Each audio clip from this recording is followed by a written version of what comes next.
چا د ځانه په ټیک ټاک باندې زناور جوړ کړل، چا د ځانه سپي جوړ کړل، چا د ځانه ښځې جوړې کړې، ښځو د ځانه سړي جوړ کړل، پرتوګونه کمیسونه یې ویستل. قسم په الله داسې حالت دی چې د الله رب العالمین عذاب په ما او تا باندې نه راځي، په ما او تا باندې به څه راځي ته ووایه.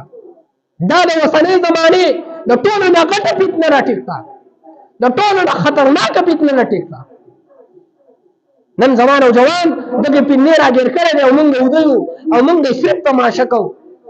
زما علماء کرامو ته درخواست دی د الله خاطر وکړئ په دې شیز باندې اواز اوچت کړئ او والدین خاموشه نه پلار د خپل بچي نه تپوس کوي چې بچیا ته نن د 1 بجې پورې موبایل ته ناسې تا په دې موبایل کې څه کتل.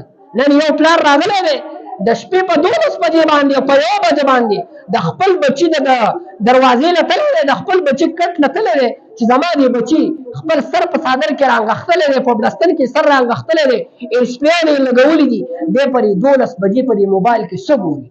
یو پلار دا چل کړی دی په 1 بجې باندې په دې موبایل کې څه ګوري؟ یو پلار دا چل کړی ستانه به د قیامت په ورځ تپوس کېږي.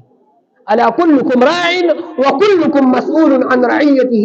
هر یو په تاسو کې مشر دی او د هغه د رعیت په باره کې به د قیامت په ورځ د هغه نه تپوس کېږي. حدیث د الله خاطر وکړئ، په خپلو بچو باندې نظر وکړئ. نن په ټیک ټاک باندې زه دا شی کوم هم نه، خو اکثر یې راته خلک راولېږي مولوي صاحب د الله خاطر وکړئ په دې باندې خلکو ته څه هدایات ورکړئ، څه پیغام ورکړئ. زه ورته وایي څنګه هدایات ورکړم؟ قسم په الله چې په هغه باندې د پلار خبره اثر نه کوي، د ملا خبره پې اثر نه کوي، د مور خبره پې اثر نه کوي، د ښځې خبره پې اثر نه کوي. په دې ټیک ټاک باندې دې خلکو داسې ایمان راوړی دی.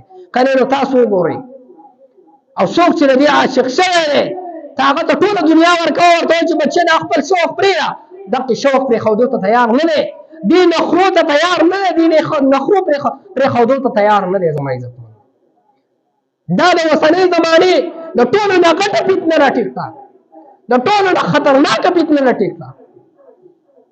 نن ځوان او جوان دغې فتنې راګیر کړی دی او موږ ودیو او موږ د صرف تماشه کوو.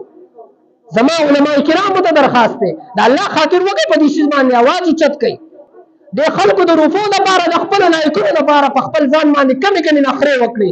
تاسو چېرته یو دارالفتاح ته لاړ شئ او د یو دارالفتاح نه فتوا طلب کوي چې زما لپاره د ټیک ټاک نه د یوټیوب نه پیسې ګټل په دې باندې جایز دي که جایز نه دي؟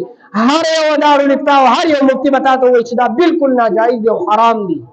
دا پیسې ستا لپاره ته چې په کومو نخرو باندې ګټې دا ناجایز دي او حرام دي. لیکن نن نوجوان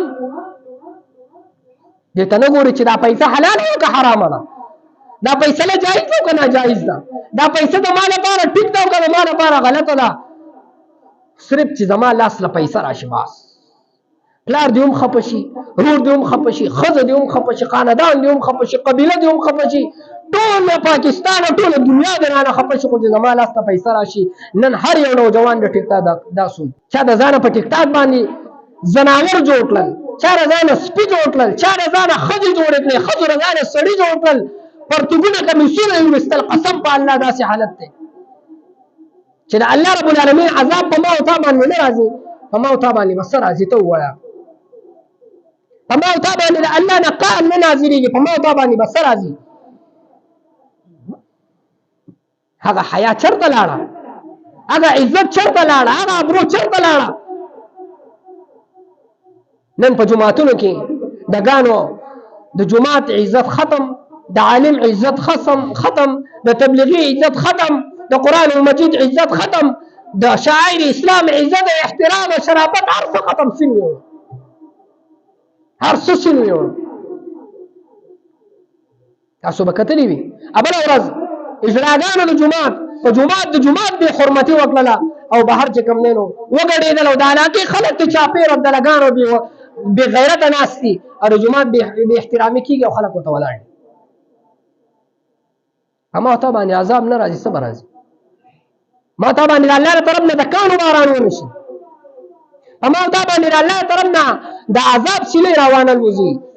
داسې حالت نن سبا روان دی او دا یاد وساتئ که دا حالت بدل نه شو نږدې را تاسو به ووینئ چې الله زموږ سره څه کوي.